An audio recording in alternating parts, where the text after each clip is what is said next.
A note regarding content warnings. The Magnus Archives by Monte Cook Games is a horror TTRPG. This miniseries deals with dark horror, adult content, and themes of being hunted or stalked like prey. Viewer discretion is advised. This episode specifically references animal harm, emotional distress, mention of firearms, mention of war, nepotism, profanity, the feeling of being stalked like prey or hunted, and mannequins. Please see the show notes for timestamps of specific content you may want to avoid. The following is the statement of Jerry Hansen, made at the Magnus Institute, New Orleans, recorded by Ivy Nightbreeze Tinkerfay, head archivist. Statement begins. My name is Jerry Hansen, 55. I don't know. Do you need my age? I just turned 55 last week. That's why we're here, actually. My husband Daniel and I, we're visiting from Michigan. He surprised me with this trip to New Orleans. I've always wanted to visit, and since we both retired this year, we both worked on airplanes. It's how we met, on a job. We decided we were going to travel a lot more than we did. I mean, of course, you travel for work when you work on airplanes, but it's not the same, you know? We wanted to travel for us, on the planes we helped build, not for work. Anyway, Daniel, my husband, surprised me with a trip to New Orleans. He created a whole itinerary. Now, I know that there's always creepy stuff that happens in this city, with it being basically just a whole cemetery as a city, but this was really, really creepy. Not in an abstract way or a history way, but a tangible way. I can still feel it looking at me. Still feel that heaviness. We had to sleep with the lights on last night. That's how bad it was. We talked about getting one of those fancy night lights that kick on when the lights go out in every room. And of course, the accident. Right. Yeah, sorry, I'm old. I tend to ramble. That's the reason why I'm here, is because of the National World War II Museum. We arrived when it opened, and I was really excited. I'm not a big fan of war, as I stated earlier, but I'm a huge fan of airplanes. World War II is the reason we have jet engines and advanced avionics. Did you know that? It was rhetorical, I guess. You don't really seem the type to really like that stuff. Not in a bad way, of course. Yeah, it was a really good time for airplane advancement. They used stressed skin semi-monocoque construction, which made the airframe stronger and lighter. They made radar, power-assisted flight controls, and improved radio communications. It's really something to know that we wouldn't have the type of planes we did today without a second global war. So we arrived when it opened. Daniel was going on and on about how they show all the planes in each exhibit, and we'd get to see some replicas, but also some real ones. There was even a B-24 we could look inside, set up like how it would have been when it was flown. I wore my paper airplane button-down shirt. Daniel bought it for me for this trip, actually.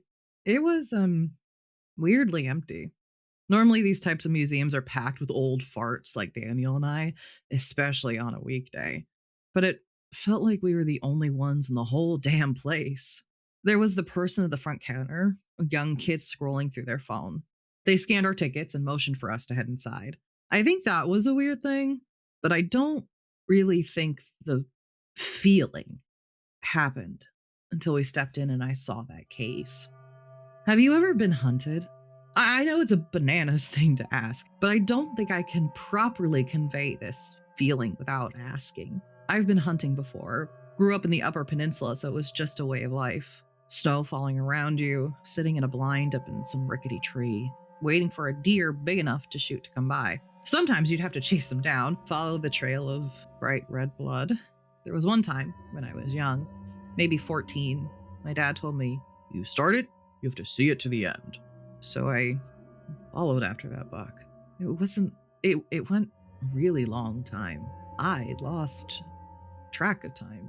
I wasn't worried until the sun had made its crest and started to dip down on the other side. I started tailing it just before dawn.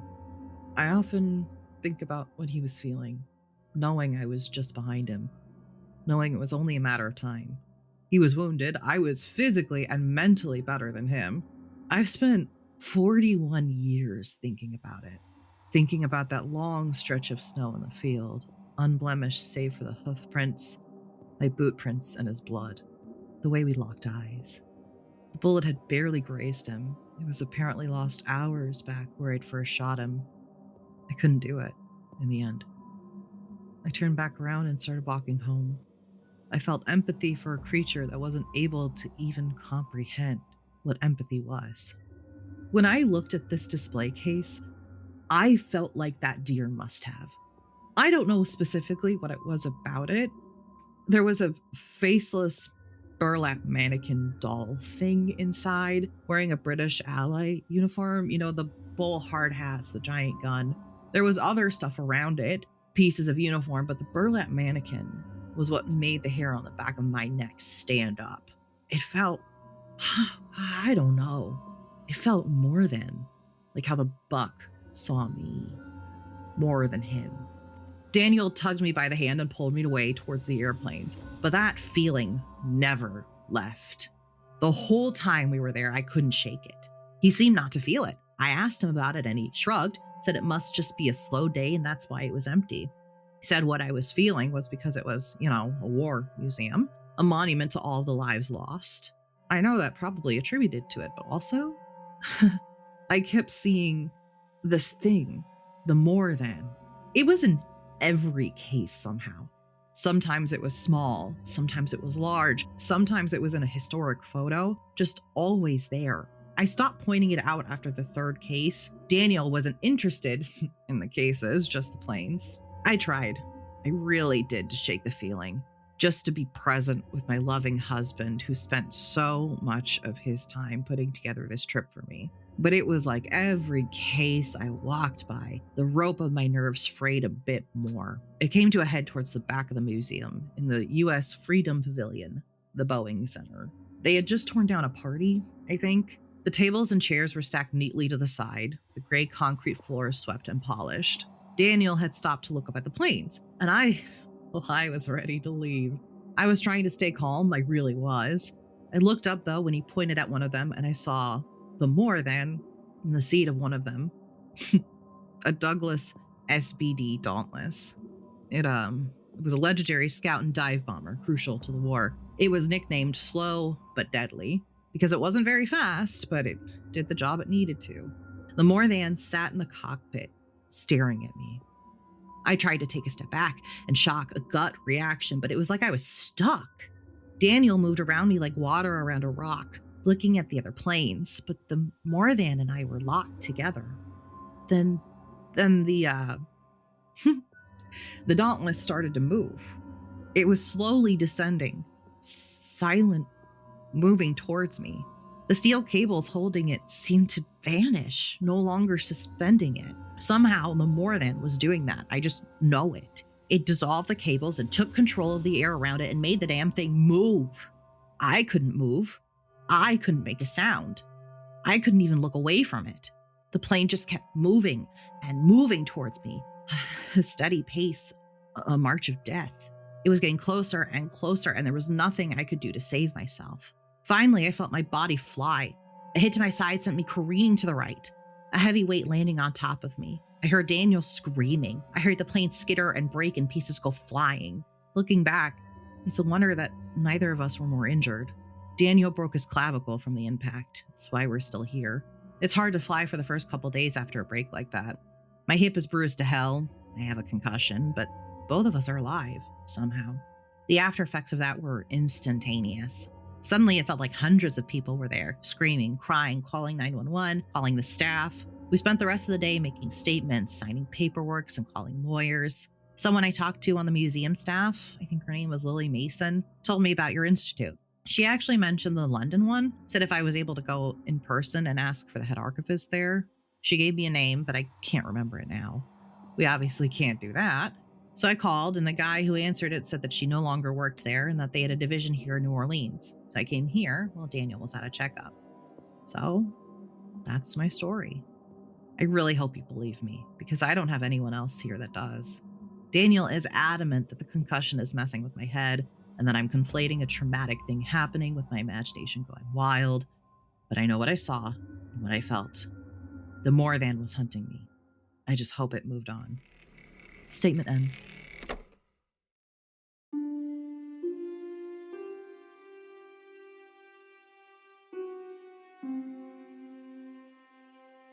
Hello, everyone, and welcome to Rainbow Dice Club Presents.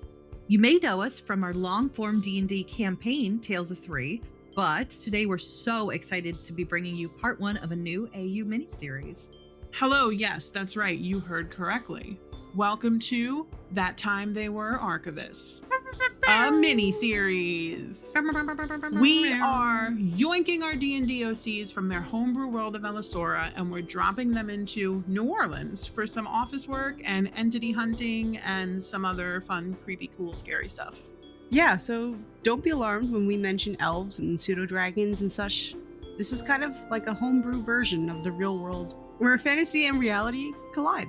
Also, if you're new here, welcome. You don't have to listen to any of our previous work to jump in and listen today, but you probably should.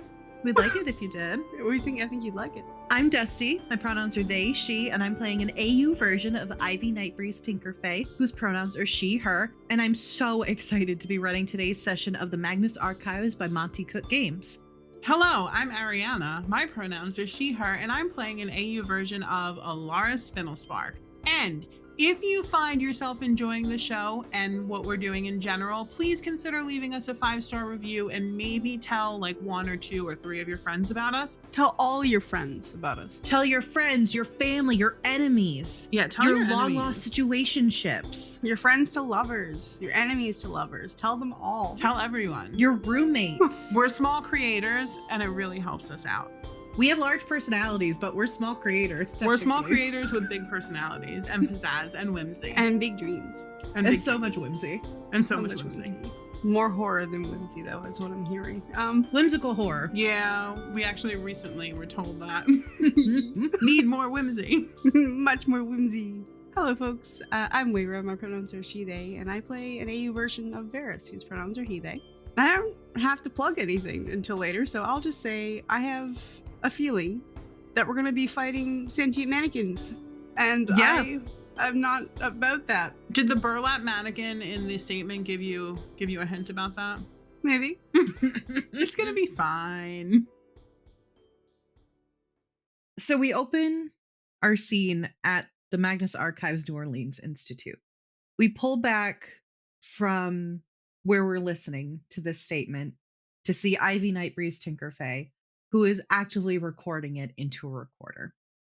She hits end, sighs, and sits up, filing away the handwritten version of this, along with the audio recording. She's unsure why her Aunt Tanya has asked her to look at this case specifically, considering there are much more pressing cases, in her opinion, that she feels like she should be looking into as head archivist.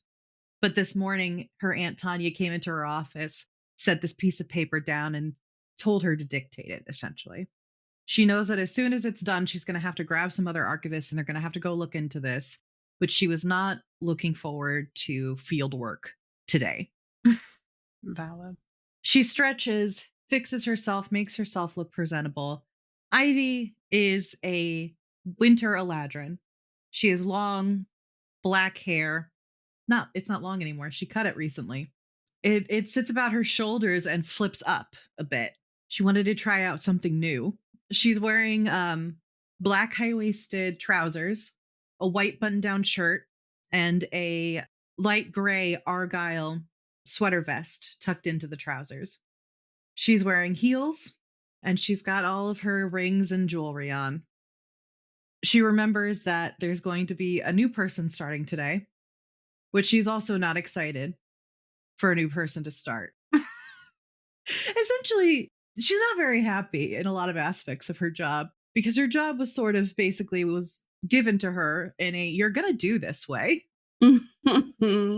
She looks down at the folder labeled Alara Spindlespark that she went through the other day, gets up and goes to the front of the building where she knows that Alara will be heading in very shortly. And we see Alara. So when you go down to meet Alara, I don't know how long you wait there, but nobody shows up. She waits like maybe 2 minutes before she's like, all right. She goes to the front desk employee and asks if Alara has come through. And the front desk employee is like, oh yeah, she immediately headed down to the library, actually. And Ivy goes, all right, thank you. And heads down to the library.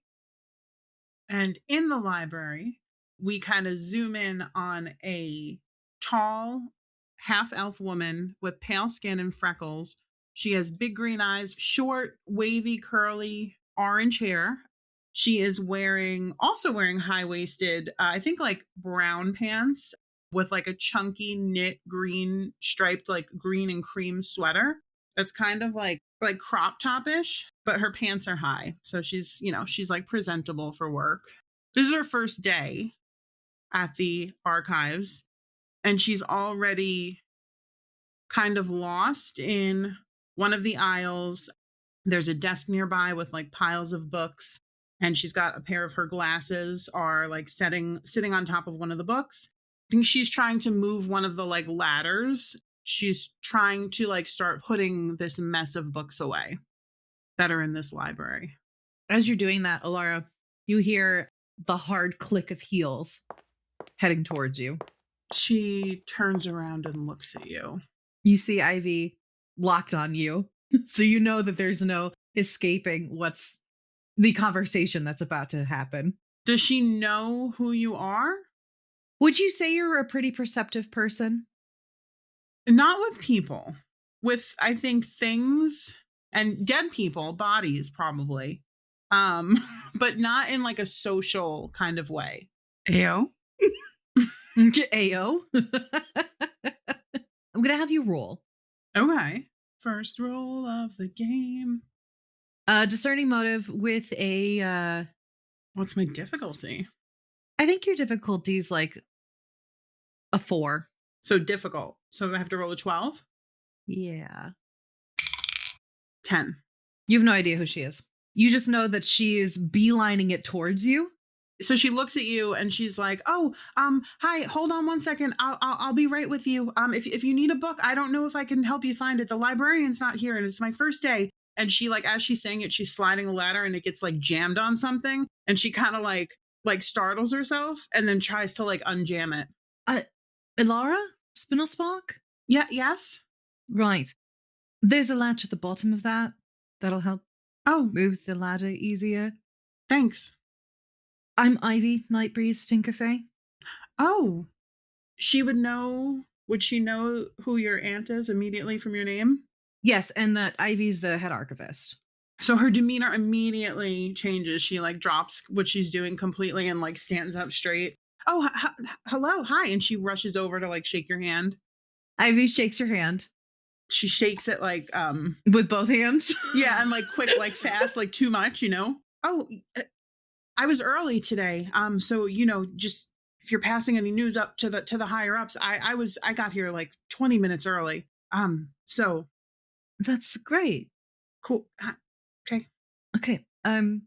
Right. So this is your third institute? Mhm. All right. And you at the others shelved books? I did different things at each one, and I think that it was decided that I'm probably better off in a place where I'm not interacting with people that much, and I don't have access to like the high level stuff. Mm-hmm. She's like nodding. Mm-hmm. Well, So not just like, here. yeah, basic parts of the library is going to be my job, and I plan to do really great at it. I'm sure you did. However, not here. You're not doing that here. Oh, I looked over your file, and since Tanya gave your oversight to me, I oh, decided you'd be better on the field.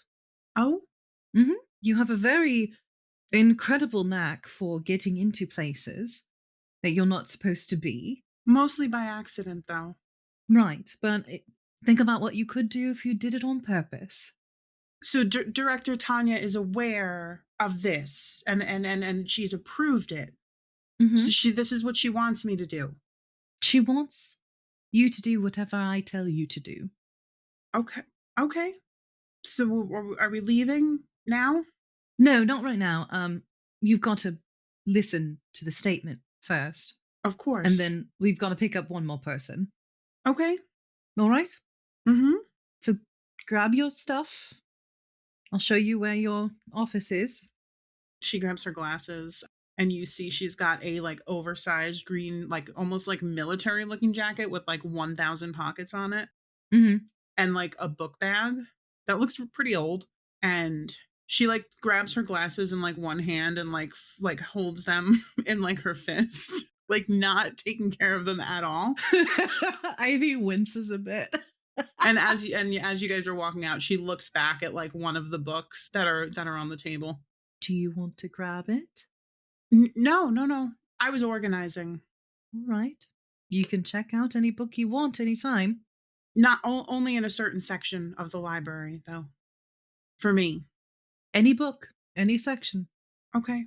All right. Okay. This is going to be fun. And so she takes you to your office. It's nothing special. It's near an office that's labeled head archivist and then Ivy's name underneath it. Your office says archivist and your name underneath it already. Okay. It's in the basement, so there's no windows, but ample lighting. On the other side is another office labeled archivist with Varys underneath it. Varys, where are you today? Are you in your office or are you somewhere else right now? I don't think he's in his office yet. I think that he's on his way. Okay. He's just stopped at the kitchen, as it were, little kitchenette that they have there to make himself some coffee. Because I think that he's been there once again, has slept overnight. There's a little sleeping bag in his office. He has he's got a full ass fucking military grade cot in there that he is set up in a corner and folds up to hide so he doesn't get reamed out by Ivy. She knows it's there. He tries to keep up the facade that it's not. He's currently in the kitchen pouring himself some coffee, and everybody in the room around him is tense as he's in the room. It's not that he's doing anything to make it that way. I think that it's just a reputation that precedes him, and the way that he carries himself puts people off. So much so, in fact, that when he goes to move the mug and accidentally cracks the handle off of said mug, there's a loud sound as the crack resounds through the quiet room, and people jump. Mm-hmm. He just curses under his breath, pours the coffee into another mug, and very carefully picks it up. He's just like, fuck, again? Come on. And he starts heading towards his office. What the audience sees is a 6'5" half-elven man with light gray skin, long pink hair that he's got kind of like tied back into a low ponytail. Usually it's in a bun when he's focusing, so he's not quite gotten to that yet. He has weirdly red eyes with little gold flecks to them and several piercings along his ears. He's also wearing dark charcoal gray pleated pants. They're close to black in color. He's wearing black combat boots underneath. You don't notice them unless you kind of like look at his feet because he walks fairly lightly. And he's wearing just kind of like white dress shirt with the sleeves partially rolled up on his forearms. A couple buttons are undone, but not many. And on his forearm, you can kind of see that there's like this nasty scar that starts around his wrist and kind of like almost like an explosive like shrapnel way climbs up that arm on his right and disappears underneath. The edges of it disappears underneath the sleeve. You can see at the top of that shirt, the same scarring pattern is appearing again at like the collar. It's going up the side of his neck. And there are a couple of small scars on the same side of his face. Yeah, and he just makes his way to the office, holding gingerly the mug. And as he gets there, I think he gets to his office as Ivy's letting Alara into her office. So they're like in there talking. He is trying to be quiet so they can focus, and he's just like reaches for the handle and breaks that too. And he just rests his head against the door and groans. You hear a small moment of silence after the door handle breaks off. And Ivy goes, Oh, there he is from inside the office. Alara like pokes her head out the door. Good morning, Ivy. Good morning. I broke another door. That's all right. I also have steel mugs on order. I appreciate you so much. Well, you're not going to when I tell you we've got to go in the field today, so keep that feeling close to your chest. He looks up at the ceiling, and then he leans forward and puts his head on the door again. This is all right. That's fair enough. No, Alara, Varys, Alara, all three of us are working on this case today. He turns around to look at you, Alara, and he kind of like blushes a bit. He kind of is like cursing himself internally for breaking the damn door, for one, and for two, not being a little bit more put together in front of this kind of cute new person. Question though, does she look nervous or like put off by him at all? No. By the broken door handle? Yeah, or the fact that he broke a door? Because he's so strong? No, she doesn't. She's just literally staring at you like, Matt, like, you broke a door handle. Interesting. I think that he's a little confused, but also kind of relieved. Hi. Good morning. Welcome to the archives. Thanks. You broke a door handle. He like rubs the back of his neck, sort of smiling a bit, but it's a little sheepish. I have. Wish I could say it's the first time it's happened. Not even the first time this week. I know. I'm sorry. I'm trying, really. Right, so both of you get settled. I'm going to bring over the recording and the statement. No, actually, why don't the two of you just come into my office when you're ready? I've got to make some calls to the place that we're going. And whatever you need to do your shit while we're out there, gather it.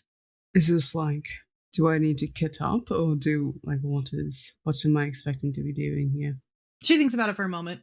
I would expect to kit up, but why don't you listen to it first and then you can decide? All right. Fair enough. I'm just going to, get into my office to get a few things, and I'll be right there, if you'll excuse me. And he reaches into his pocket and takes out a screwdriver. Starts working on removing the rest of the handle.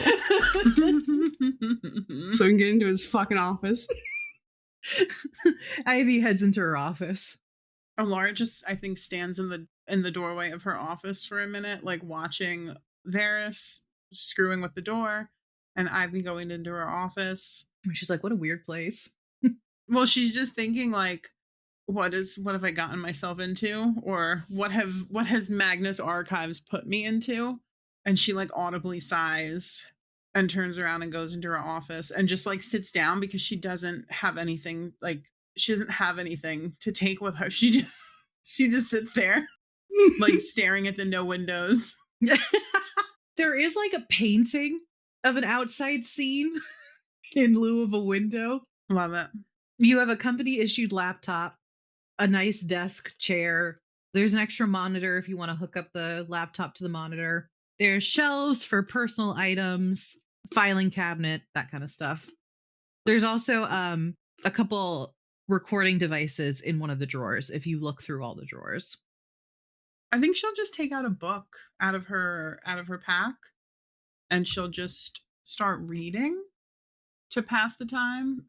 Because we should probably tell everyone this, but Alara is a caring investigator who would rather be reading. Aw. So she's reading. That's so valid. She like sits crisscross in the chair. She like sets it so that it can like recline back, as far as it can. And she's like leaning back and she's holding the book up with two hands and she's reading it. Nice. Varys does eventually get into his office, gets a couple things. just a couple things. And then he shuts the door. Actually, he goes to shut the door, thinks better of it because he'll lock himself out again. Just leaves it open and leaves the door handles on his desk and walks over to Alara's door and just kind of knocks on the frame. Be careful.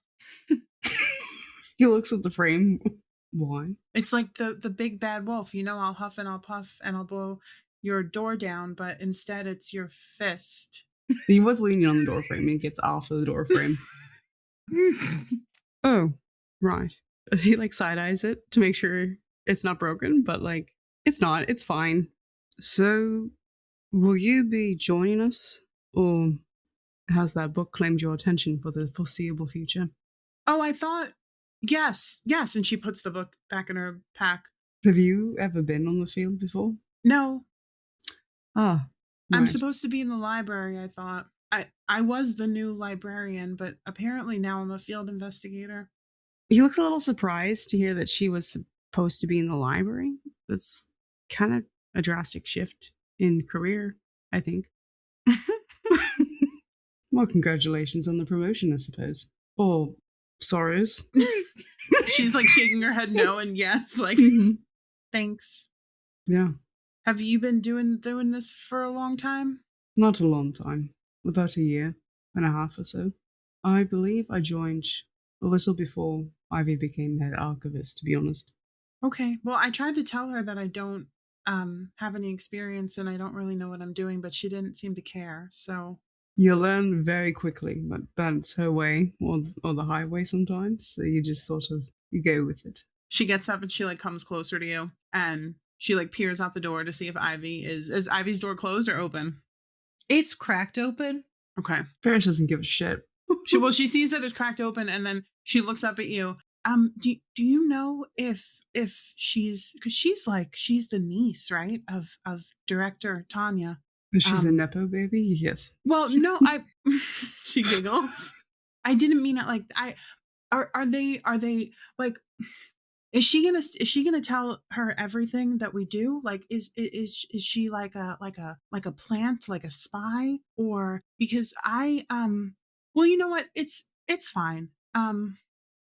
This is gonna be fine, I'm sure. I'm sure she types up progress reports to present. I don't know if she tells her everything that we do, but summarizes perhaps. Okay. You know the saying, like 3 strikes and you're out? Are you on your third strike right now? She nods. I sort of got that vibe from you, actually. Oh, Yeah. is that a good thing or a bad thing? I don't know. We'll find out, I suppose. Okay. She nods. After you. She gets her book bag and her jacket and they go into the office. Mm-hmm. He's bringing his mug of coffee. Just very He's gonna drink that fucker. gingerly Yeah. carrying it.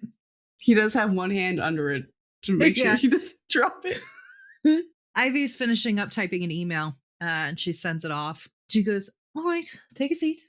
And inside Ivy's office, it's very much of like, it's the end office, right? So her desk is in the middle.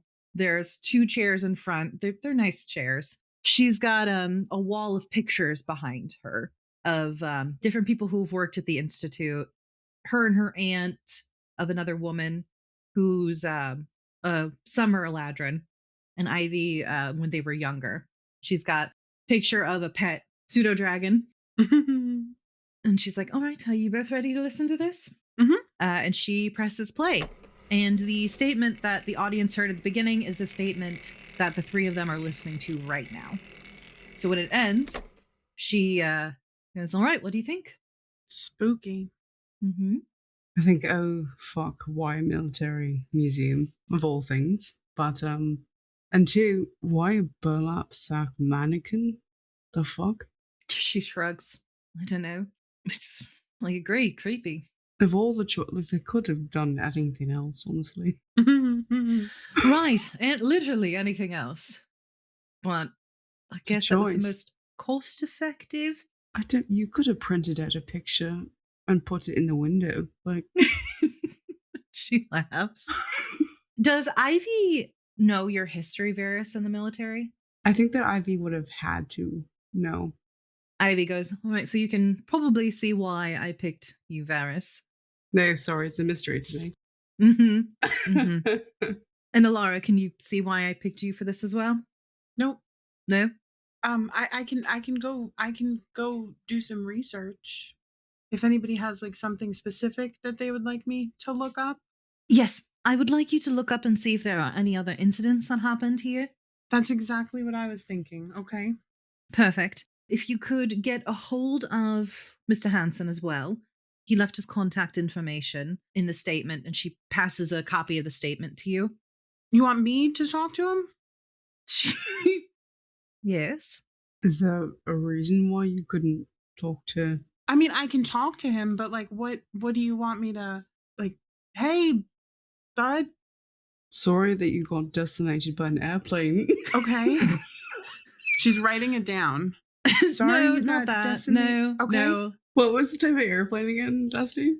It's a Douglas SBD Dauntless. Just ask the man if we can meet with him in person. Sure. Please don't say sorry you got lit up by an airplane. Okay. She crosses that off the list. She clears it, Varys. What? I will say it is going to take me like a little bit of time.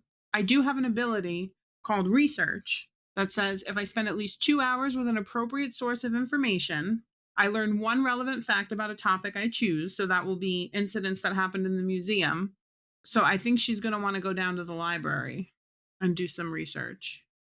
So I mean, I'll be researching, but I guess I can also, make a phone call. I just feel like my skills will be better served researching.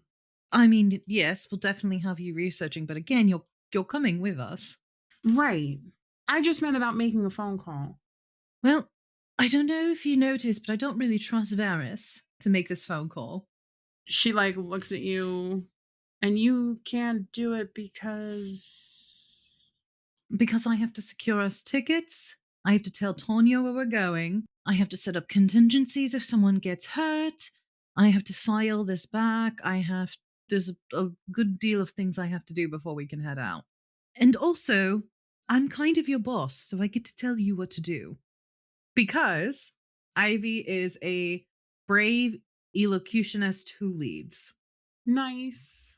While she did Nepo her way into this position, she takes it seriously. Okay. Great. I will tell Daniel. Nope, Daniel's the husband. She crosses that out. I will tell Jerry Hansen to meet us at the... Do you think he's related to the Hansen brothers? Probably not. The who? You know, Mbop? No, Mbop. No, I don't. No, sorry, can't say I do. She sings a little bit of it for you guys. No. It's really catchy. Oh, we can play it. Maybe I can drive us there. We can play it in the car. I definitely have it on like an old CD. Perfect. Cool. Right. So the usual kit, Ivy, or something new, do you think? I think the usual will most likely have to break into some areas. I doubt that this area is even open, considering they probably have to do extensive construction. Won't they just let us in because we're investigators? Ivy? Yeah, I'm gonna go. Ivy smiles. Sometimes, if you just flash a badge and talk really fast, they let you in, but most of the time, nobody's ever heard hide nor hair of Magnus Archives, you know? Laura, I honestly think that you're going to be very good at this. You're very smart from the paperwork I've read. Probably a little too smart for your own good, but you'll get it. Okay. I just used encouragement, one of my special abilities. You now get ease for one of the following tasks: defense tasks, attack tasks, or tasks related to any skill that I am trained or specialized in, that you are trained or specialized in. So it will now ease any of the research that you attempt to do. Cool. So Laura makes her way down to the library to start doing research. And Ivy starts making calls. Varys sits there like, right, so break, I suppose, and he gets up and he starts heading. Ivy puts the call on hold. Varys, before you leave, And stops in the doorway. what do you think about Alara? So we just met. Mm-hmm. But there was a moment. He sighs and thinks about it, not picking up on what you're putting down. Yeah, don't worry, she'll make it clear. I'm not really sure, to be honest. She's a little scatterbrained, it seems. I'm concerned about her ability to perform in the field since she's never done so. But if you say she's smart, we need a researcher. She's very smart. Like I told her, too smart for her own good. But that wasn't what I was talking about. He narrows his eyes at you.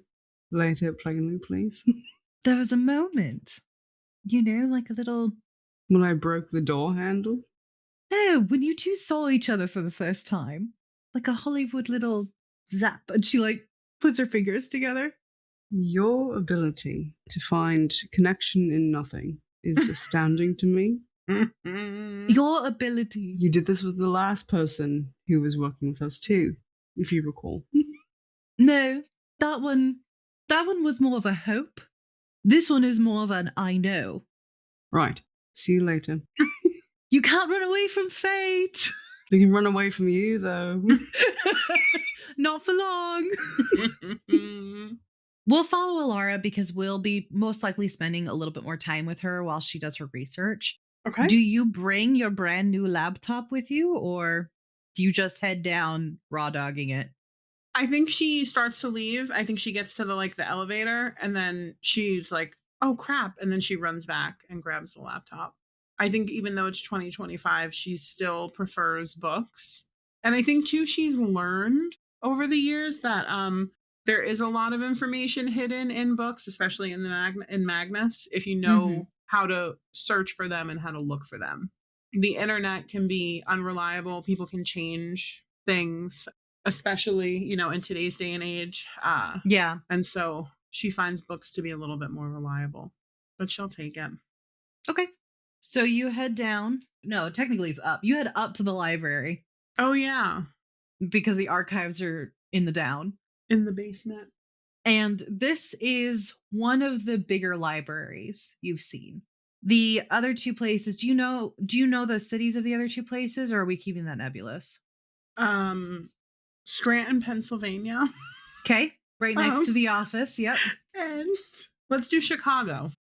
Okay. So the Chicago one was pretty big. Okay. You thought that maybe this is one of the biggest ones. But you get to this library and it's extensive.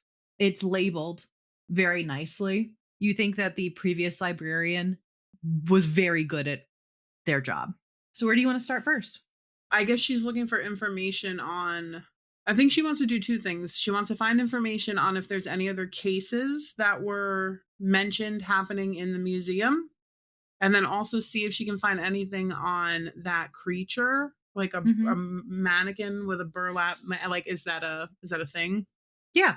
So you have that ability, right? Is it you pick one thing and you instantly know it, or? So I spend 2 hours with an appropriate source of information, and I learn one relevant fact about a topic I choose. So I guess I have to narrow it down. I probably can't do both. I will let you roll for the other one. Okay. Pick which one that you want the free information for. I want to know if there's any other cases that have shown up in the museum specifically. I like this one for you getting free information for. I think you head to a section that's tentatively labeled. These are all labels that have been printed out on a label maker and stuck to the bookcase.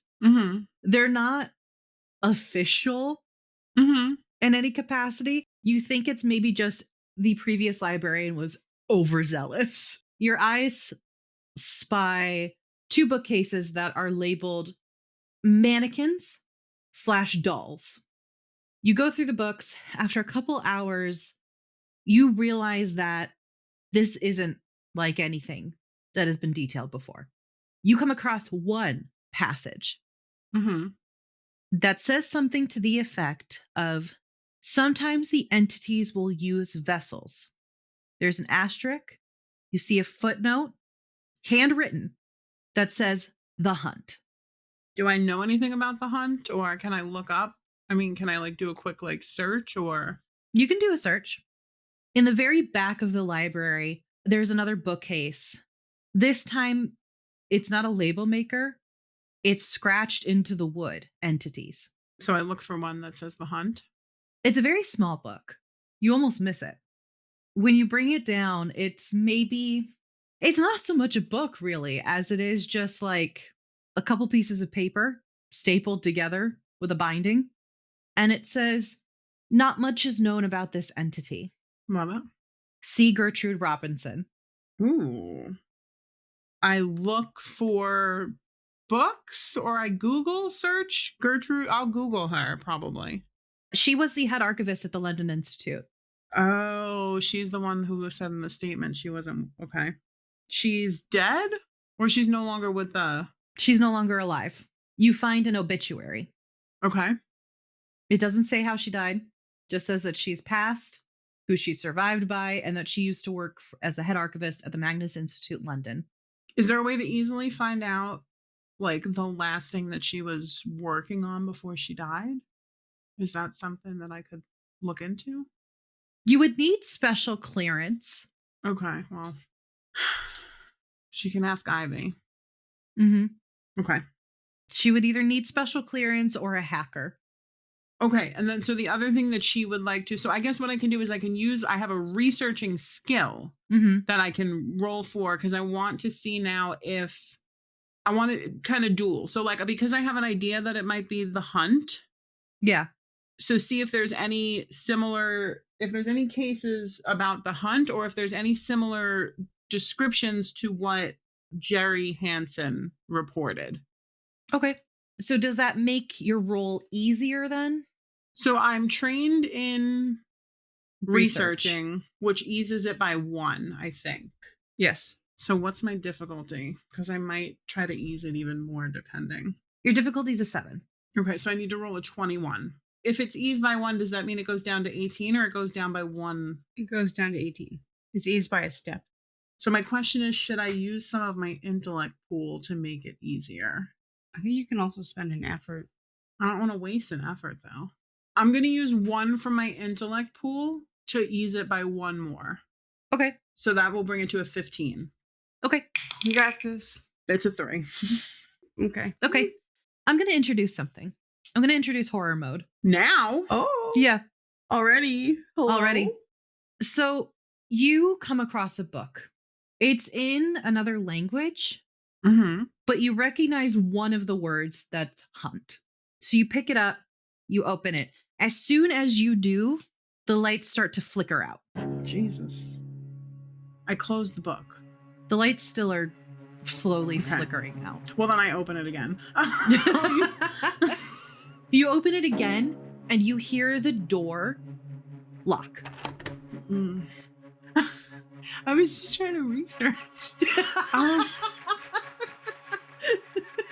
was just trying to research. Okay, I don't have any skills that can help with this, but I'm gonna.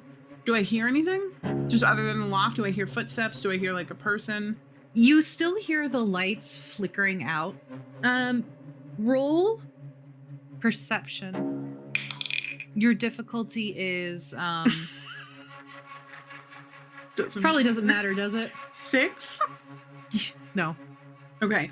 Yeah, you don't hear anything. Girl, put the book away and run. I put the book into my one of my larger pockets, because like the bottom ones have like bigger pockets. Because you said it was small, right? Or yeah. Okay. This one's also small, yeah. And I'm gonna run, so I don't know if I need to use like might or speed for that. Speed, probably. Okay. Difficulty 5. Should I hide? From the hunt? Yeah, that'll go over well. Difficulty 5, challenging? Yeah, we're in horror mode, bestie. Speed, I have 4 points in speed. I'm gonna ease it by 1. Okay. 14. Okay. Did I do it? Yeah, you make it to the door. Fuck yes. Thank God. Okay. It is It's locked? deadbolted, but you can unlock the deadbolt. Unlock it and run away. Congratulations, you have exited horror mode. Yay! But you are going to take a point of stress. No. Do you turn back? To look? Yeah. No, I closed the door. Okay. What does the audience see? What does the audience see? All right, excuse me, pardon me. I hate to interrupt this wonderful story, but I have been instructed by our producers to let you all know about a podcast that apparently we run. Varys? Yes, Ivy? I have been instructed to tell you by the producers that you need more energy. More passion. Pizzazz. Whimsy, even. More whimsy. See, it's in right here in bright, bold letters, underlined and capitalized. More whimsy. You know what I have to say about that? That you'll do it? That you can tell the producers to take that whimsy. All and right, so shove it up there. anyways. We have a D&D podcast also.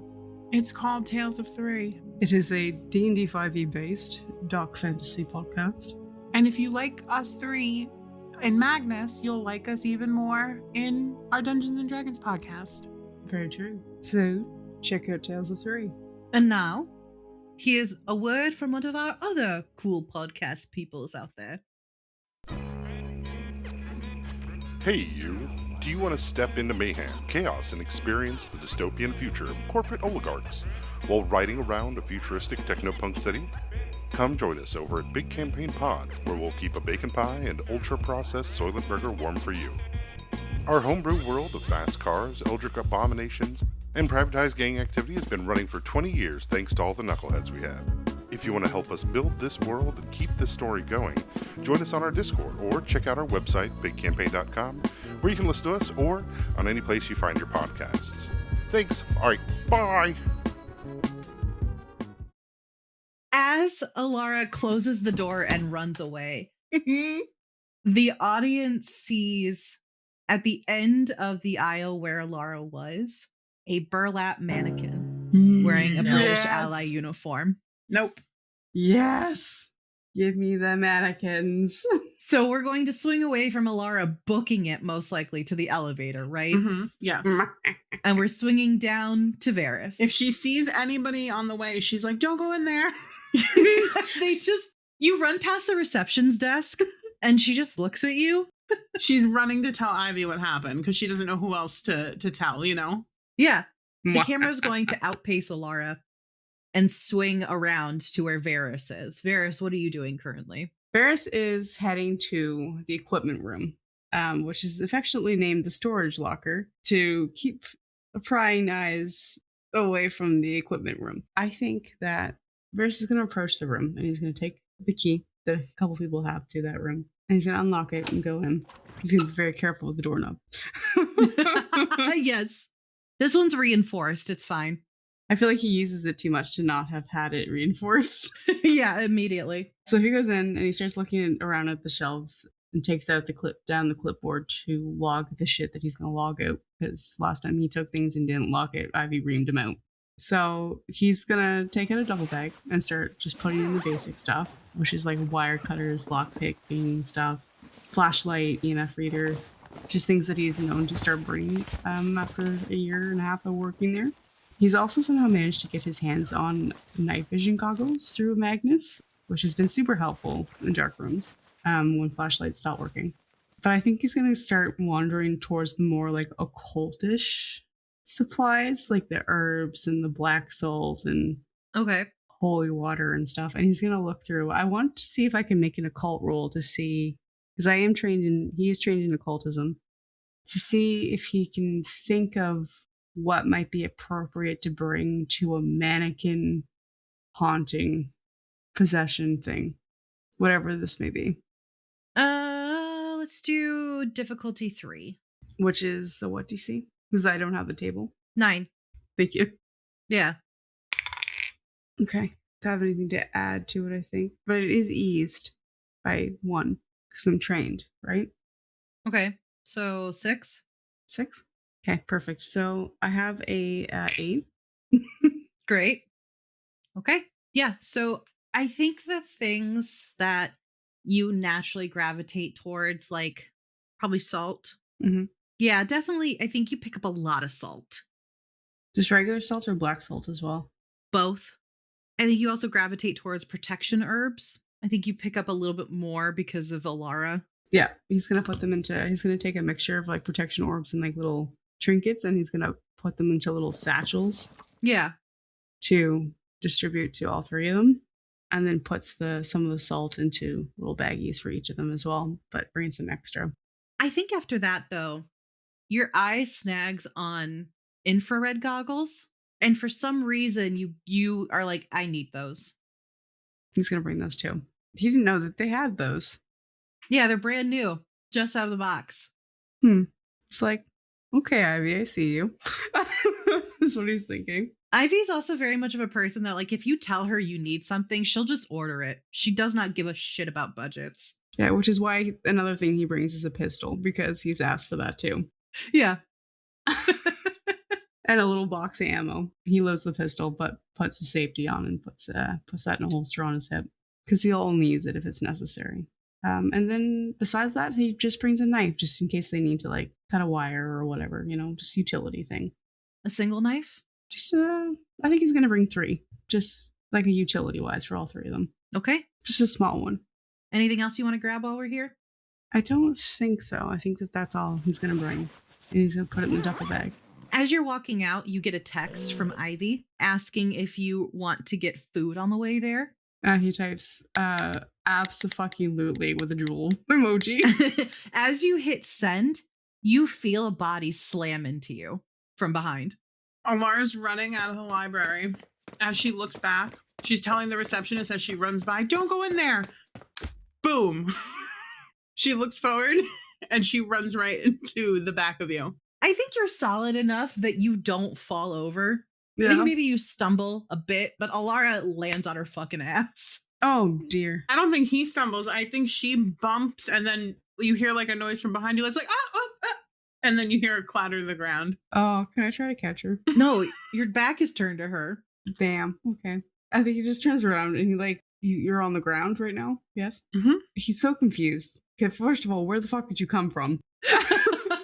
Second of all, you scared the shit out of him. And he's just shake his head, just coming out of his brain, out of his thoughts, and reach a hand out to help you up. You all right?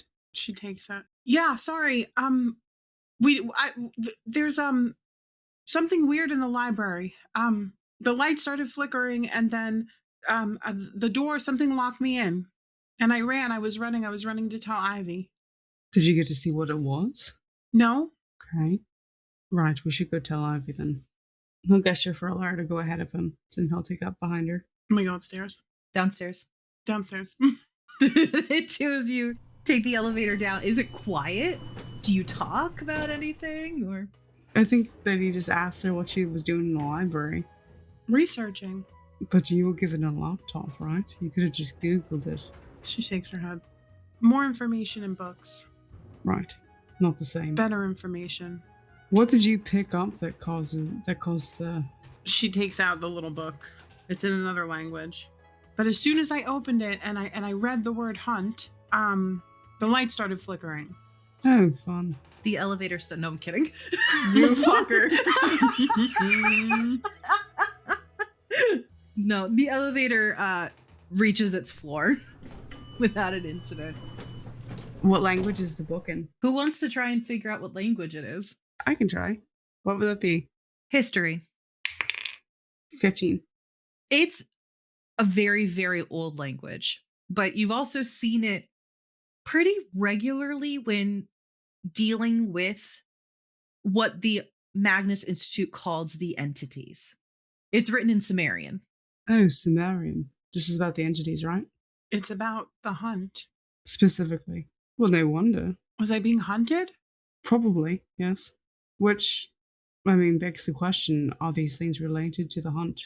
Or did you just pick up a book and attract the attention of it? I don't know. I think it's related. But we need to ask Ivy because I need her to see if she can get in touch with someone to get information about someone who used to work at the archives. He nods. Yeah, sorry, what was Ivy doing while there? So Ivy, you go to her office and she's currently packing up her purse, which is a decent sized Birkin. This thing is also beaten to hell though. Oh, she beaten one too many bitches with it. Yeah, right? Varys, you have seen her actually beat people with it before. Not in a way that they're attacking. These entities are attacking and she's fighting it off with this bag. Yeah, she puts bricks in there. Yeah. Fully. Right now it's full of actual things though, like her laptop, her recorders, her envelopes of different things. It's also got a printout of 3 separate tickets for the museum with each of their names on it. And she's just finishing shoving her laptop in when the two walk in. Are we ready to go? Oh, not quite yet. Mm-hmm. You'll love to hear this, though. Did you I'm break being the hunted. door? What? She hands you the book. She flips through it, and now I'm going to make my first roll of the game. Yay! So I don't have anything that's going to help. So it's going to be a difficulty 5. So for her, it's a 15. She knows the language just because she knows it's Sumerian, right? But whether or not she's going to actually be able to read it properly is what I'm rolling for. No? Lucky fucking bitch. What'd 15. she got? Nice! She got an exact 15. Amazing. She looks through it and she's like, why do you have a book about the hunt? Well, research led to research, led to research, led to research, which led me to this book. And then when I opened it and I read the word hunt, the light started flickering and someone locked me in the library. And then I ran away. And I bumped right into Varys. You have a very hard body, Ivy coughs. Thank you. I suppose. Right. Okay. Well, this is a book about the Everchase. The Okay. what? It's a potential ritual for the hunt. Something about bringing it in its entirety into the world. Oh, love that. We just had that sitting out in the library. Well, no, I had to go in. So I was told that I was supposed to not go into certain places in the library, but sometimes when you're researching, you have no choice. So I had to go into some of the more secret places. Right. I gave you express permission to, so. Exactly. So if anyone asks, I had express permission. Right. So when you say research led to research, your research for some reason what in your research led you to the hunt? I read that some entities use vessels, and then I got to the hunt, and then I got to Gertrude Robinson. She's dead, by the way. But yes, she's been dead for some time. Right. So I was wondering if you could find out what she was working on before she died, because it may have had something to do with all of this. I was trying to see if there was anything suspicious that came up in the museum, but then I got kind of sidetracked and distracted, I don't have access to that kind of stuff. Okay. I might be able to ask Tonya about it, but all I know is that at the London Institute, they deal with some pretty wild things. Most of our research comes from them. Did I find out if there were incidents in the museum, or did we skip that? I can't remember. I didn't write it down. There wasn't anything like what Jerry had described happening at the museum. Okay. There were no other incidents at the museum, though. So this might be like a new thing or a one-off situation. Right. Well, so something must have changed. And she holds up the book, and this book caused something. Well, it was weird because as soon as I opened it and I read the word, the light started flickering. Okay, it's an old building. So unless someone is playing like a first day prank on me, which is possible. Or it's an old building. But somebody did lock me in the library, which maybe they were trying to tell me that I should stay in the library. Do you want to go back to the library? No, not particularly. Mm-hmm. All right. Well, it could be this. It could be something else. Let's just keep an open mind and hope that it has nothing to do with this ritual, considering even we don't know what the ritual entails. Love that. So, in the spirit of open-mindedness, keep an open mind as I give this to you. And he hands you, both of you, like 2 little sachets. He says, I don't care where you put it, just keep it on your person at all times. Ivy opens a pocket in her Birkin and shoves it among the other ones that Varys has given her. On your person, Ivy, not in a fucking purse that I know you're going to lose. I've never lost this one. Across the room that one time? She takes them out. Was so helpful then, right? she takes them out and puts it in her pocket. Thank you. Also, and he gives you both like packets of salt. Not like takeaway packets. containers. Not like takeaway packets. But like a pouch that you can open and like take stuff out of and like quickly flick, essentially. Yeah. Mm-hmm. This as well. And a knife and a flashlight. And he gives you both a knife and a flashlight. Just in case, Yeah. Ivy takes out a holster for the knife that fits around her calf puts it on and puts the knife in there. Nice. I think, Alara, you're struck by how casual this is for the two of them. Mm-hmm. She's just watching with wide eyes. It's mostly utility, I won't lie, but it also can be used for self-defense, I suppose. Not that you'd ever want to get that close to somebody, but In case we get attacked by a burlap mannequin. rip it open. Cool. What's the satchel for? It's got salt in it, so regular salt and black salt are often used for protective properties, but they can also, you can flick it at an entity, and sometimes it will cause it to back off. Sometimes it will harm it. You can also put it in a circle around you in the middle of the circle of salt, and some things cannot cross that. So, Okay. useful in several applications. So are we going to the museum? I think so. We are. Oh, I forgot to call Jerry when didn't have time. Okay, you can call him on the way over. Okay. Do you like chicken, Alara?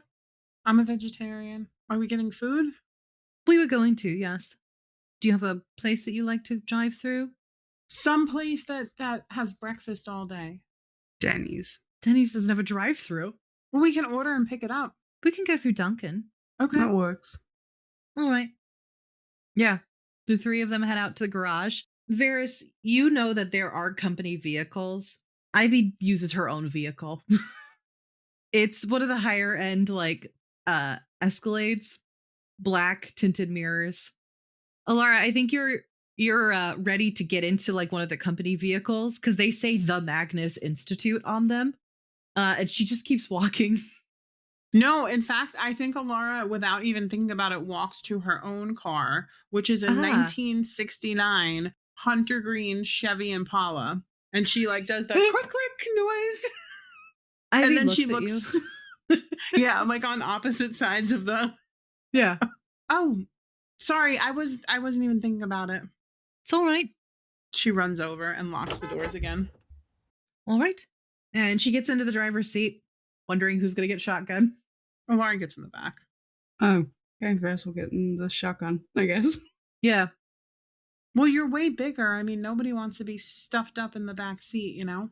That's true, but, you know, it's okay if you want shotgun. Nope. Ivy is smirking as she gets in and starts the car. You have delusion. You have that face that you make when your delusions are funding a grandeur. I'm not delusional. I'm just perceptive.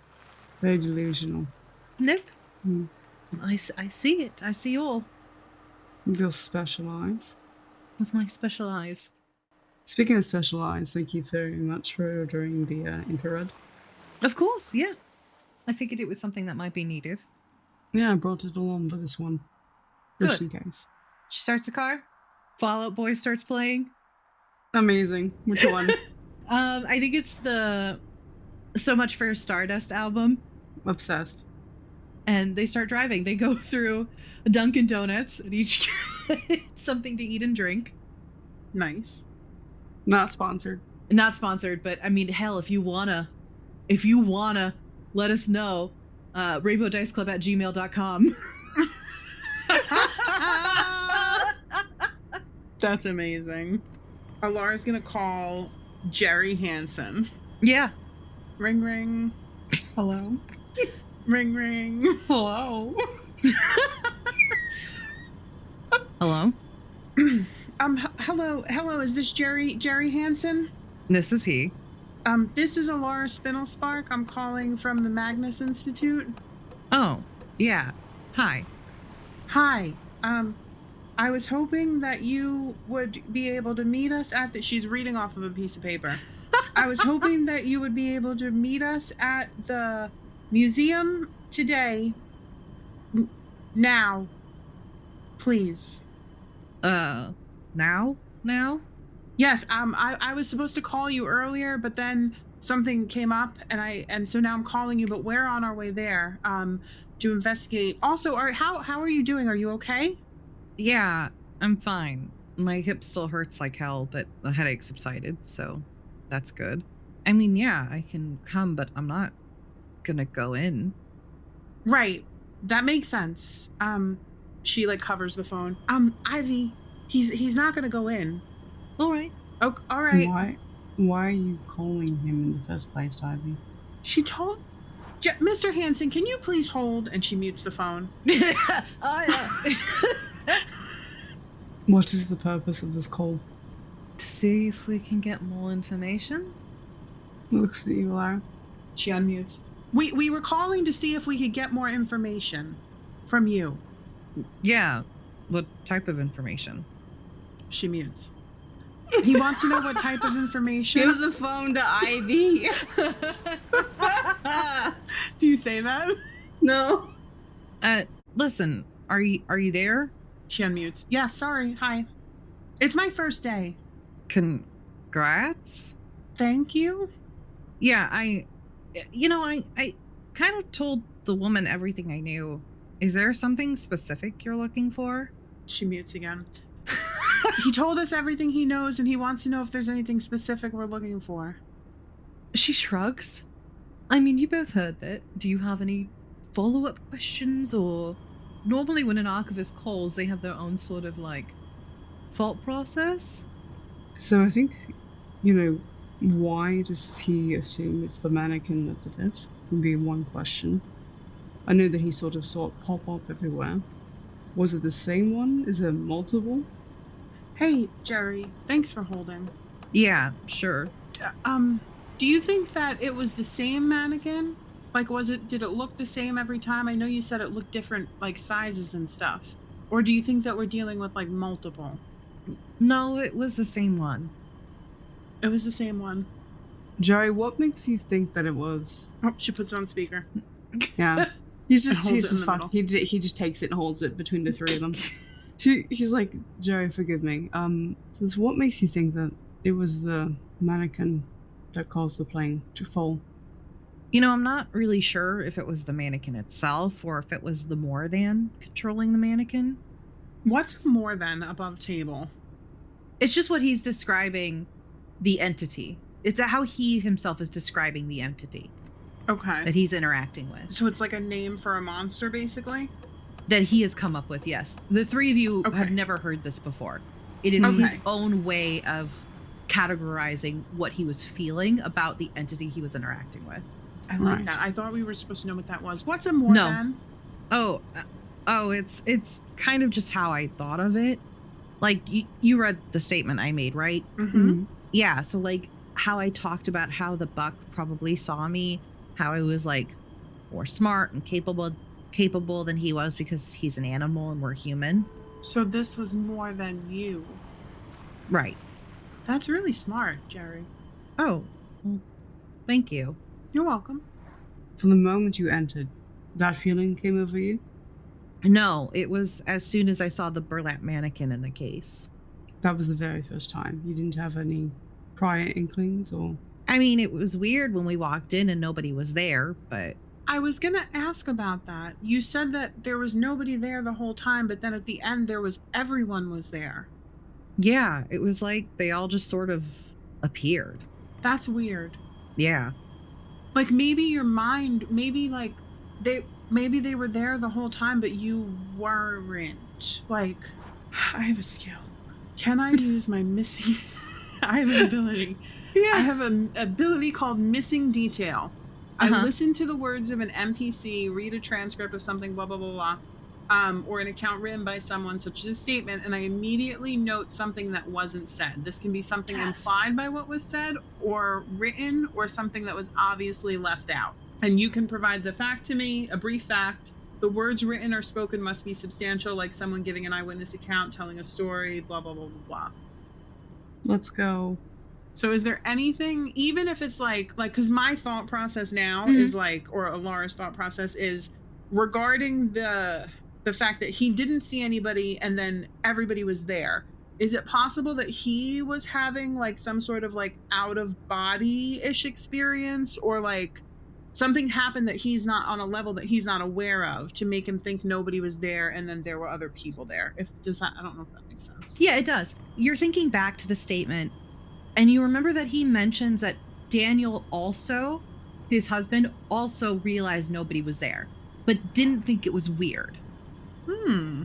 So I think the picture that you're kind of coming up with is that something happened where the two of them were either whisked away into a separate dimension. Something happened, but there was another spell that was placed over Daniel to make him not see what was happening and to not be weirded out by it. Okay. Weird that he specifically was targeted. Mm-hmm. She mutes the phone and she relays that to the two of you, what she just picked up with the missing detail, so that you can put together weird that he was specifically targeted. And I don't know if you want to ask him a question about that.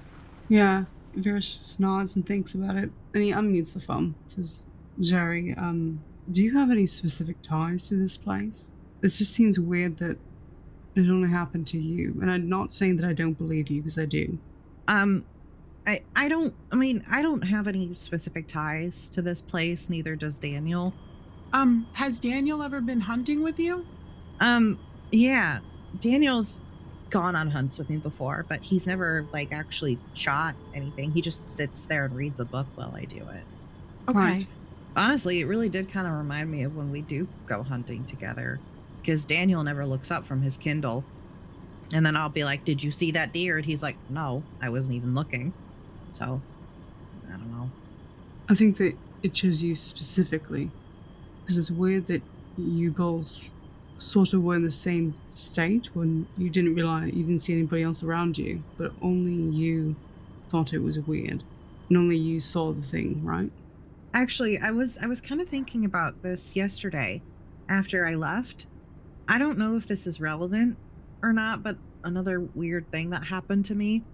A couple years ago, I came across something while I was out hunting by myself. Daniel stayed home. It looked like, I don't know, a crop circle. I didn't think it was relevant at the time because, you know, kids are kids. We live kind of in the boonies of Michigan. We don't live on a farm, but we live close to farms. It wasn't like any crop circle I've seen before, though. Up until now, I just thought kids were getting creative. It could be.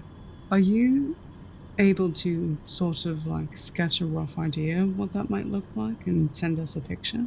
Yeah, sure. I think that would be most helpful. Thank you. Yeah, of course. Is there anything else that you need from me? I don't think you have to meet us at the place. No, I think you're all right to stay away, and I understand why you would want to. Fine by me. We're really hoping to go home tomorrow. Yeah, and keep your phone by you in case we have any other questions while we go investigate. And if you can send that over as soon as possible, that would be great. Yeah, of course, of course. Tell Miss Nightbrae Stinkerfay I said hi. Ivy. I will do. Thank you for your time, Jerry. Of course. And he hangs up. Yeah, he does too. Should I be making the phone calls from now on? You did a great job. No, you did. Very professional.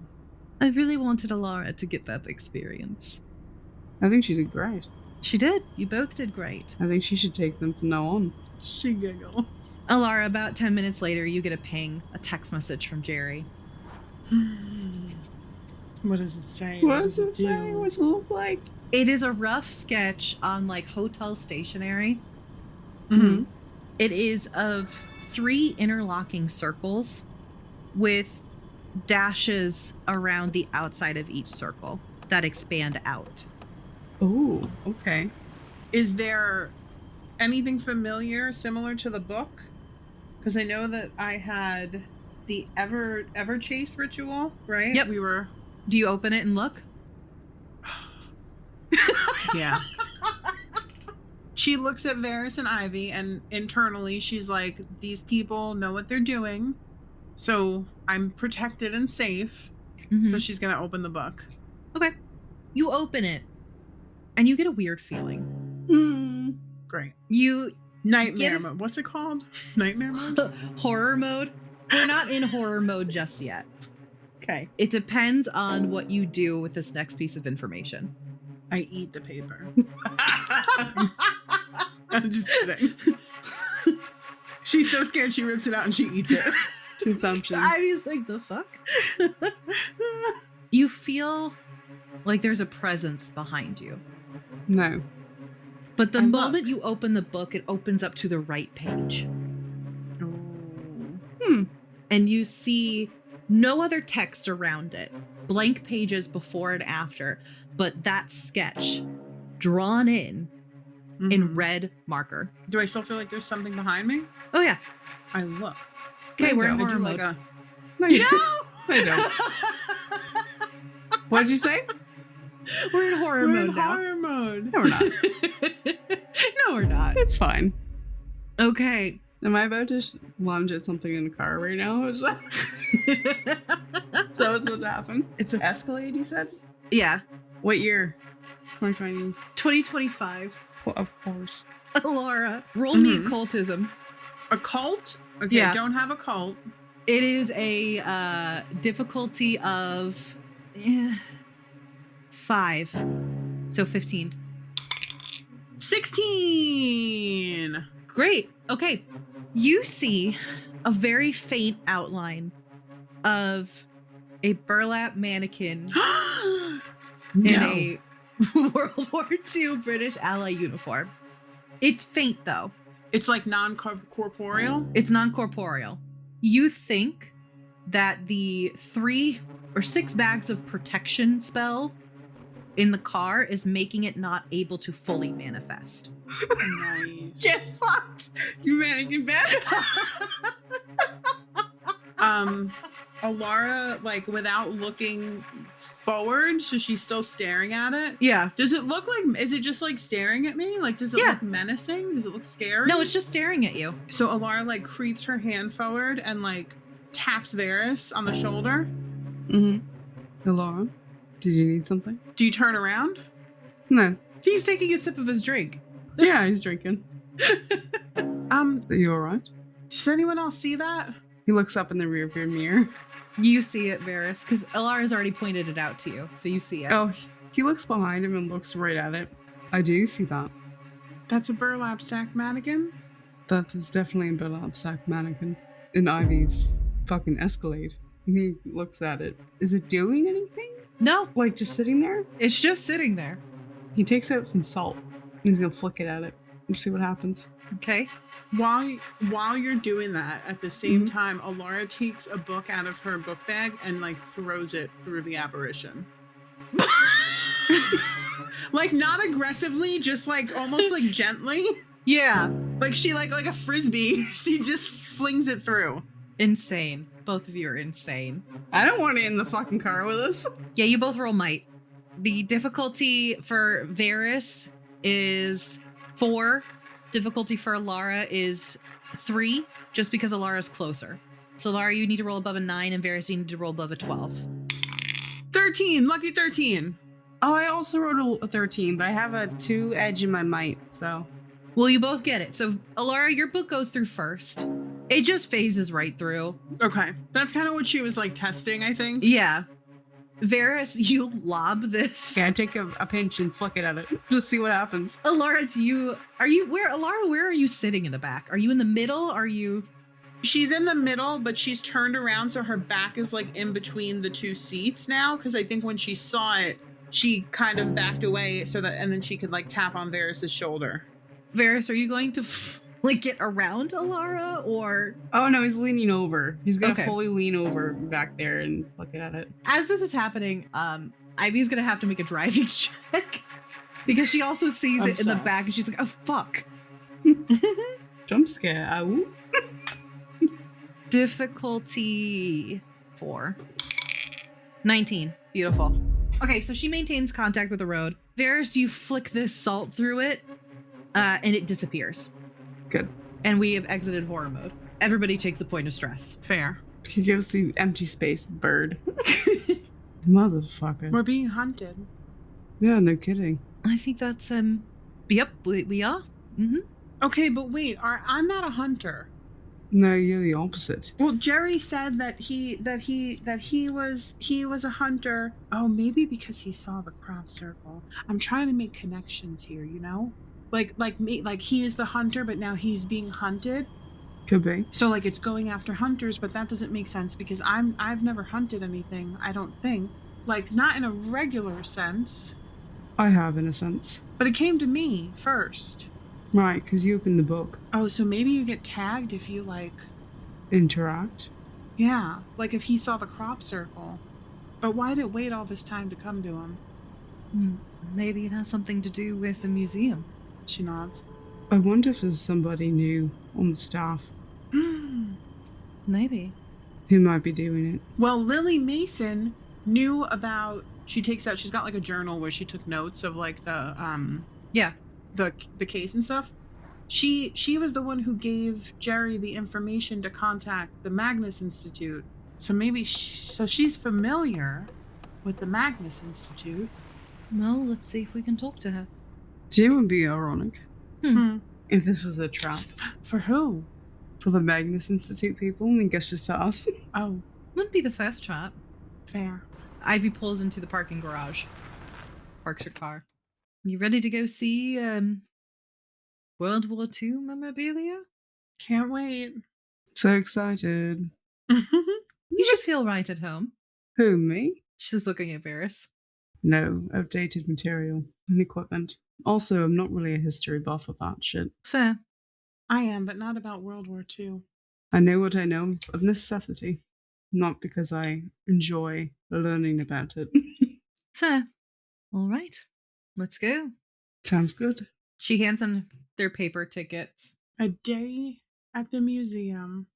It's giving Grimford. The museum. It's giving. It's Grimford. giving Grimford. So when you walk in, it's a pretty big museum. It's very light and airy. There's a lot of windows, a lot of high ceilings, because there are actual plates strapped to the ceiling throughout the entire thing. The person working the front desk scans your tickets. There are other people around. I will say, the moment you walk in, you see that case. Oh yay, I'm gonna look right at it. I'm gonna investigate. Let's have a look. I don't have any training in investigation, but I do have it in occultism. So I'm gonna have a look around the case. Not like getting in there or anything. I'm just like gonna do a passive scan of it and see if there's anything about it that makes it seem inherently like it's been tampered with, or there's something weird going on with it. Yeah. You know what I mean? For sure. Something Okay. hidden in it. We'll do a difficulty 3, so above a 9. Natural 20. Hey, okay, wait. You get something for that. It's only a 19. Okay, when you roll a natural 20 and the roll is a success, you also have a major effect. A major effect means that something beneficial happens based on the circumstances. Varys, you're looking at this case. You know it's the case from the way that the burlap mannequin is situated inside of it. You make, I want to say, like, eye contact in quotations, right? Because this thing doesn't have facial features. Right. It's just blank burlap. But you make eye contact with it. And when you do, your vision blackens. Oh. And you hear horns, like the call of a hunt starting. Oh no. Oh. And then it feels like your soul is ejected from your body down to the floor. As this like your blood pressure drops. This lasts all of 2 seconds. You come back up and you're completely fine. But you know in your soul that at least you have been marked. By the hunt? Oh, okay. I think Ferris, I think Ivy's seen something similar before where he, dissociates when he's looking at something or something triggers a flashback. He dissociates, but he comes back really quickly this time. And he looks at you. He says, I think I fucked up. Oh God, what did you do? I think I just got mocked by the, hunt. I heard horns, like a hunt is starting. Great. 2 people on my team are marked by the hunt. Surprise. Alara waves. Great. Cool, great. It's probably only a matter of time before I am too. All right. The difference is, at least, you have somebody in your group who knows how to hunt back. True. Me. Just kidding. Right. Don't sell yourself short, Alara. You probably could. Well, I guess just tell me if you start seeing that fucker in every case. Sure. Are there people here? Yeah. Okay, so that's immediately different. Should we make to the room where he got attacked, or should we look at everything and see if we see it? Varys looks around. Roll me. Perception is. Jesus Christ. Okay. That's a minor effect. How cool. I don't know if it's cool. Last time I got a major effect, I got marked. Well, at least you know you're marked. Maybe that was Yeah. that was the thing. benefit. It's like, Yeah. yeah, you you know. wouldn't have known. Varys, it's a flash so quick that if you hadn't been actively looking, you would not have seen it. But you see it appear in one of the cases. He's gonna go to that case too. You remember in the statement that he always saw it. He never saw it pop up, but you see it pop up. Like it knows where you're trying to go. Or like it's leading me, kind of. Yeah, whichever way you want to interpret it. Interesting. It's over there. He points to where he saw it pop up. He's just walking towards it. Are you hunting it or is it hunting you? I think it's leading me, to be honest, but To the slaughter? could be. Well, we're not going to let that happen. Well, let's go to the slaughter. This is, I think really we just need to find whatever the fuck is causing it. So, to the Boeing Center? Sure. sure. So we start making our way towards the Boeing Center. And the crowd starts to thin out the closer that we get. It's very gradual. It's really just like maybe all of these people came in at the same time and they just haven't made their way back. Or maybe it's something else. It's not immediately known, right? But you do get there and you see giant like walls erected that are like under construction, pardon our dust, sorry for the inconvenience. Because this is because of the crash, right? Correct. Like they're fixing it? Okay.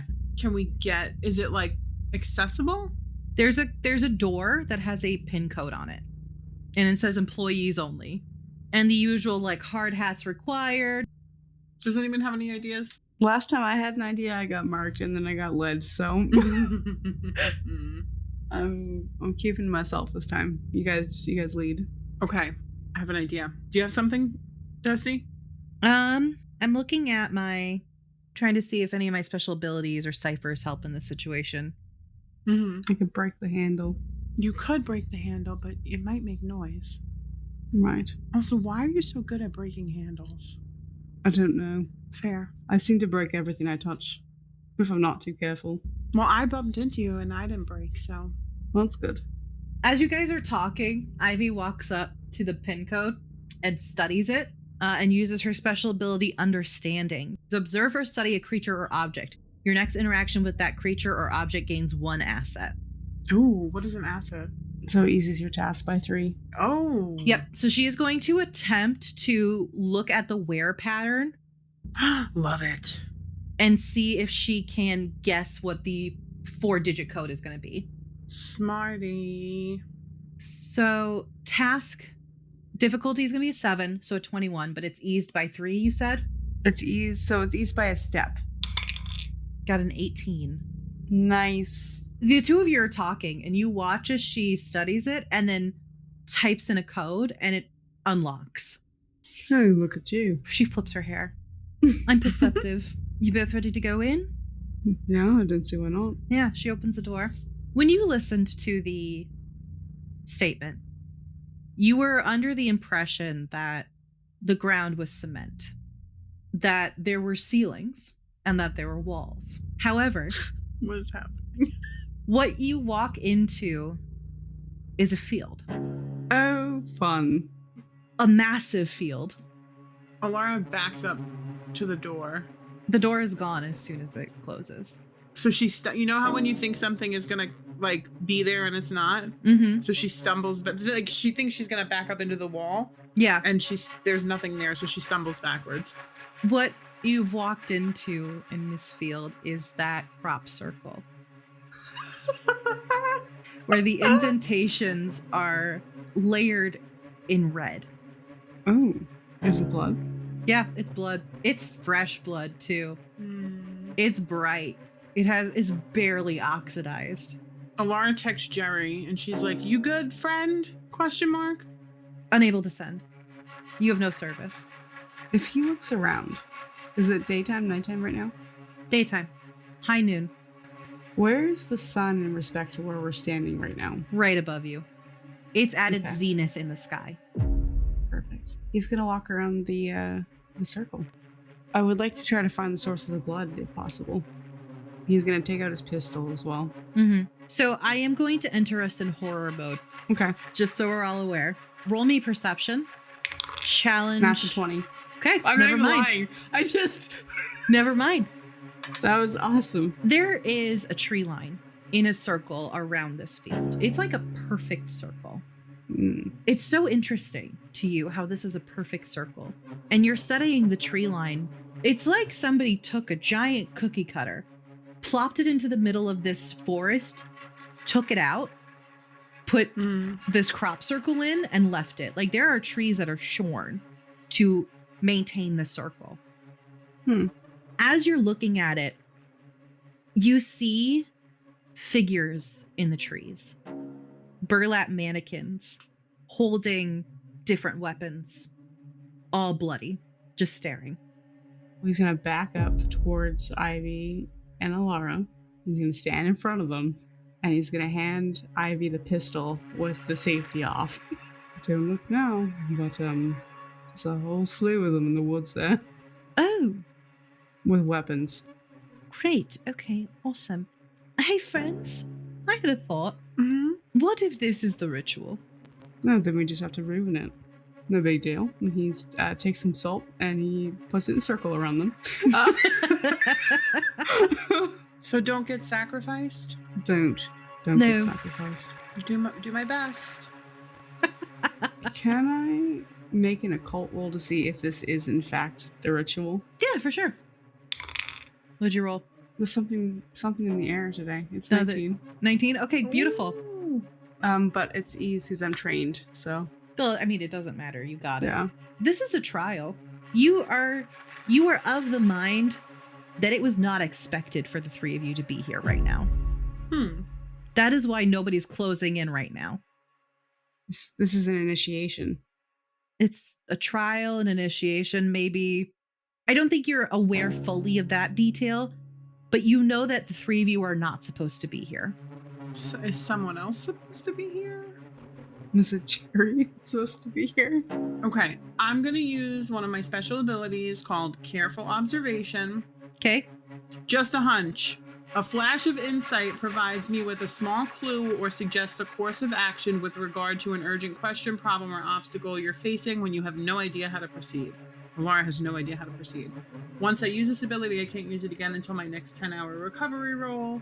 So I'm going to use just a hunch to get a clue on what we should do. I think, Alara, you're looking around. Are you looking for like a way out?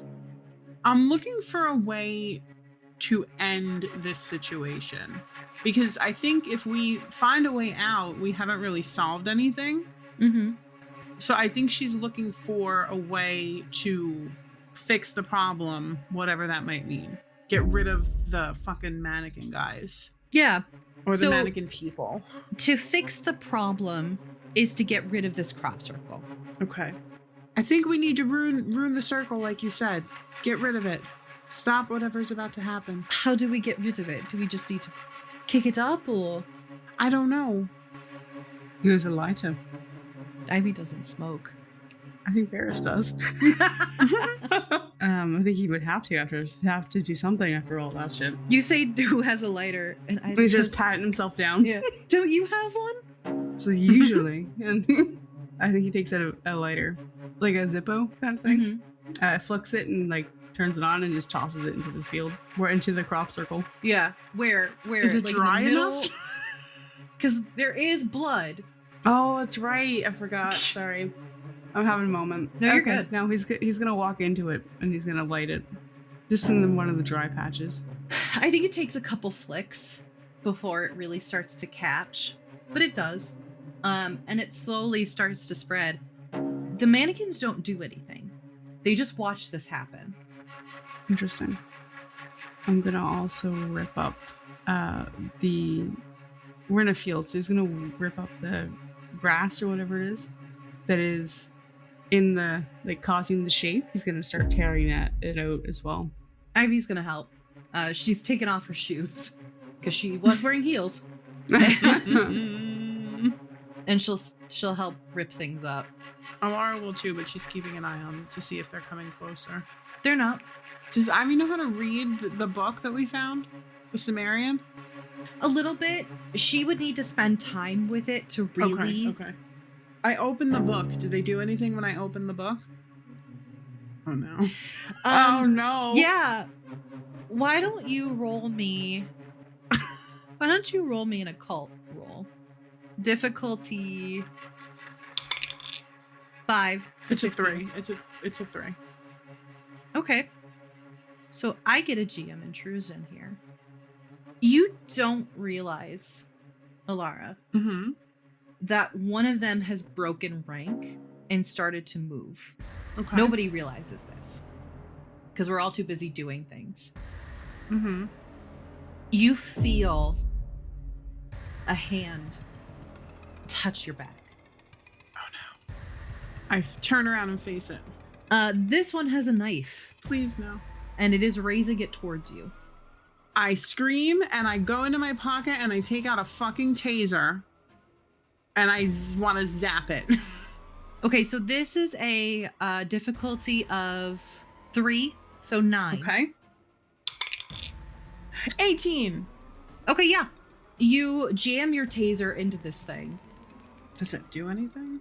Yeah, it sparks and lights on fire because it's fucking burlap and straw. Amazing. And then I back away from it. Great, and that's when the rest of them start making their way forward. All right. Awesome. I think I've initiated the hunt. You guys look up and you see a burlap guy on fire. Oh, great. Perfect. Ivy, I hope you remember how to use that. And he walks over and starts cracking his knuckles. Says, I've got work to do. And I think that's a great place to end tonight. Aww. Thank you so much for listening. Please, if you enjoyed this episode, take a second to leave us a 5-star review. Oh, and if you leave us a written review or a comment, we will read it on a future episode in character. So please do it because we actually have a lot of fun and I think people enjoy it a lot. We certainly do. Or we do, even though sometimes we pretend that we don't. Yeah. I want you to do me a favor. Even though you've never heard any of our other things before, please ask somebody to read it in a Drac voice. I'm going to stop you right there. I, Waira, do not like that. And I, as Dusty, tell you that's a big reason to do it. No. And don't forget, folks, if you want more of us three, these three, all the threes, we have a podcast called Tales of Three. We do. Which is an ongoing D&D dark fantasy podcast. With how many episodes? 69 episodes. Nice. Nice. Just search up Tales of Three. Or, I don't know, like go find the link that's definitely in our show notes below. It'd be weird if it wasn't. What if I forgot to put it? I would laugh. As long as folks, somebody does their job. We'll catch you next time. Thanks again for tuning into our story. Bye. Bye. Reminds me of actually never mind, I'm not gonna. Why? Is it scary? Yeah. No. What does it remind you of? It reminds me of that story about the scarecrow, that somebody murdered somebody and Put them in a stuffed them scarecrow. into the scarecrow. Yeah. And then the Yoinks. scarecrow came back to life and started murdering the family one by one. As they should. Yeah. Isn't that Jeepers Creepers? Isn't he a scarecrow? Jeepers Creepers. I don't know. Okay.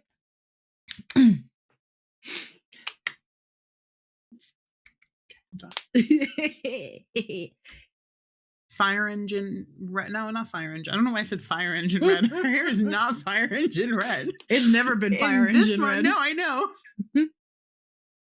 Turns around to look at you. And it's love at first sight. Aww.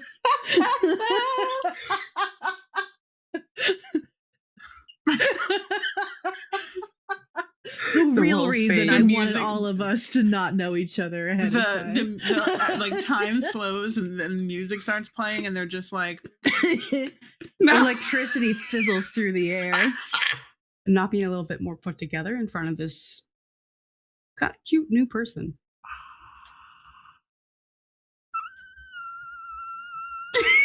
screaming. As you hit send, you feel a body slam into you from behind. No. No, I don't. No. No. Alar's running out of the library. As she looks back, she's telling the receptionist as she runs by, "Don't go in there." Boom. She looks forward and she runs right into the back of you. Oh, is that who it is? Yeah. Yeah. Oh, that's I thought he was getting jumped. I was like, excuse me. I know we were in horror mode for a second, but fuck you. Just the way you were like, no, he doesn't. No. No. The way that I just kind of chill up my fucking spine. I was like, no. Not like this. I hate mannequins. Oh my. Why is this happening? It just started playing my fucking music at full blast. It's Jesus. PTSD. Sorry. I hate these fucking headphones. Yeah, she bumps into you. I assume that everybody's wearing name tags who works there, you know? I want to play this as a mini-series, guys. I want to play this nonstop. I really like this TTRPG. Me too.